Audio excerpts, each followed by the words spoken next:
Welcome back to my channel Puja Debnath vlogs. আশা করি সবাই খুব ভালো আছো আর আমরাও খুব ভালো আছি। তো চলো আজকের ব্লগটা এখন থেকে শুরু করছি। এখন বাজে সকাল 11টা আর এখন দেখো বিছনা গুছানো হয়নি, কোনো কাজ হয়নি, শুধু রান্নাটাই হয়েছে। আর ওদিকে দেখো মেয়ে লিখতে বসেছে। ওকে তো লেখা দিলেই পড়া দিলেই ওর কান্নাকাটি শুরু হয়ে যায়। তো এখন লিখছে, এতক্ষণ পড়ছিল, কান্নাকাটি হয়ে গেছে একবার, এখন আবার লিখছে। তো হাতের লেখা ভালো কর, লিখছে এখন। আর এদিকে আমি এখন বিছনা গুছাবো। এই ওয়েদারে না খুব ঘুম পায়। যাবে ওটা দিয়ে লেখো, আর ওটা দিয়ে না লিখতে পারলে অন্য পেন্সিল দিয়ে লেখ। ওরকম করছিস কেন? পুকুরটা এত সুন্দর, মানে পুকুর থাকলে কি সুন্দর হাওয়া দেয় একটা, তাই না? কিন্তু দেখো পুকুরের মধ্যে কচুরিপানা ভর্তি ভর্তি কচুরিপানা। কচুরিপানাতে এত ভরে গেছে। আগে কত পাখি টাকি এদিকটায় আসতো, এখন আর একটাও পাখি টাকি আসে না। কচুরিপানা ভর্তি, ওরা আসবে কোথায়, বসবে কোথায়, মাছটাই বা পাবে কোথার থেকে ওরা, তাই না? সেজন্য আর আসে না, ওইদিকেই আসে এখন। তো এদিকে মেয়ে লিখুক আর আমি বিছনা টিছনা গুছাই। ওদিকে গ্যাস মোছা হয়নি, কোনো কাজ হয়নি। তো চলো কাজ বাজ করে নি, আবার পরে আসছি। রান্না করেছি চলো দেখিয়ে দিই। আজকে রান্না করেছি হচ্ছে মাংস। এই যে মাংস করেছি, রান্না করতে ইচ্ছে করছিল না সকালে। আর আমার বর তো কালকে বলেই ছিল, তোমাদেরকেও বলেছি, এই যে এখানে আছে ভাত, আর এই যে সেই শাক তুলেছিলাম, সেচি শাক না কি শাক, আর কলমি শাকের ডাল, সেই দুটো করেছি একসাথে। আর এখানে আছে হচ্ছে টক, এই যে টক আছে এখানে, আমের টক। আমগুলো না ফ্রিজটা বন্ধ করে দিয়েছি, আমগুলো হলুদ হয়ে গেছে। আর এই যে মাংস, ইচ্ছা করছিল না করতে কিছুতেই, তা আমি বরকে সকালে বললাম খিচুড়ি করি। বলে কেন খিচুড়ি করবা কেন? তা বললাম ভালো লাগছে না কিছু করতে, ওই জন্য খিচুড়ি করি। তা বলছে না খিচুড়ি করতে হবে না, তুমি সব রেডি করে রাখো, আমি মাংস নিয়ে আসছি, মাংসই করবা। তারপরে সেই মাংস নিয়ে এসে কোনো রকম তাড়াহুড়ো করে দিয়েছি, ও নিয়ে গেল, আমরাও খেলাম সকালে। তো তোমাদের সাথে শেয়ার করে দিলাম একেবারে। তো চলো কাজ বাজ তো দেখালামই। এদিকে দেখো এখনো গ্যাস পরিষ্কার হয়নি, এদিকটা পুরো পরিষ্কার করব। এদিকটা গ্যাস পরিষ্কার হয়নি, এদিকে বিছানা গুছাবো, সবই বাকি রয়েছে। তো চলো কাজ করে নি, পরে আবার আসি। তো এই দেখো কলমি শাক তুলেছে আমার বর।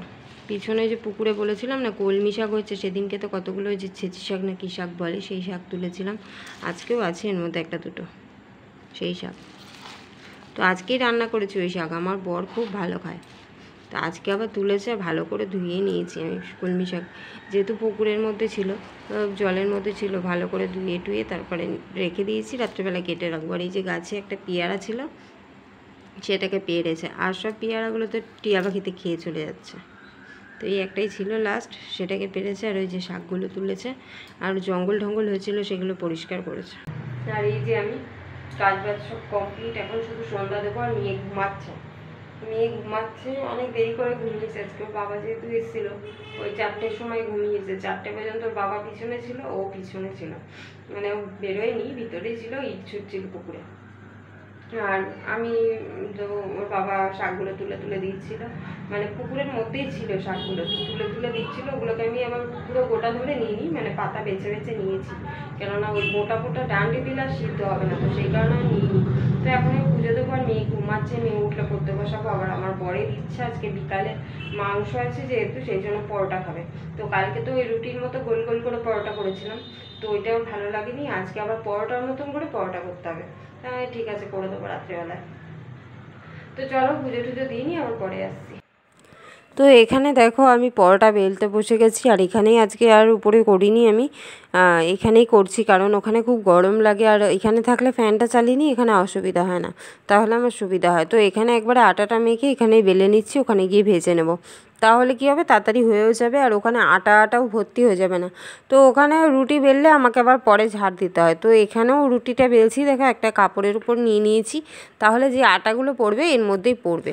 আর আমি কিন্তু পারফেক্ট পরোটা বানাতে পারি না, মানে ওই ত্রিভুজ আকৃতির হচ্ছে এটাই ঠিক আছে, মানে পারফেক্ট যে একদম পরোটা ত্রিভুজ আকৃতির হয় সেটা আমি পারি, তো সেটা আমি পারি না। তো বানাতে হয় সেটাই বানাচ্ছি। তো যাই হোক, আর কিছু না। তো চলো পরোটাগুলো সব কটা বেলে নিই, তারপরে বেলে ভেজে নেব। তো এখানে দেখো পরোটাগুলো ভাজা হয়ে গেছে, আর একটা একটা করে পরোটা ভাজতে আজকে অনেক টাইম লাগলো। তো যাই হোক, এখানে পরোটাগুলো ভাজা হয়ে গেছে, আর ওদিকে আমি তরকারিও কেটে নিয়েছি, চলো দেখাই তোমাদেরকে। এখানে দেখো আদা রসুন পেঁয়াজ কেটে নিয়েছি, আর এখানে আলু কেটে নিয়েছি, কেননা আমার বর মাছের মাথা এনেছে।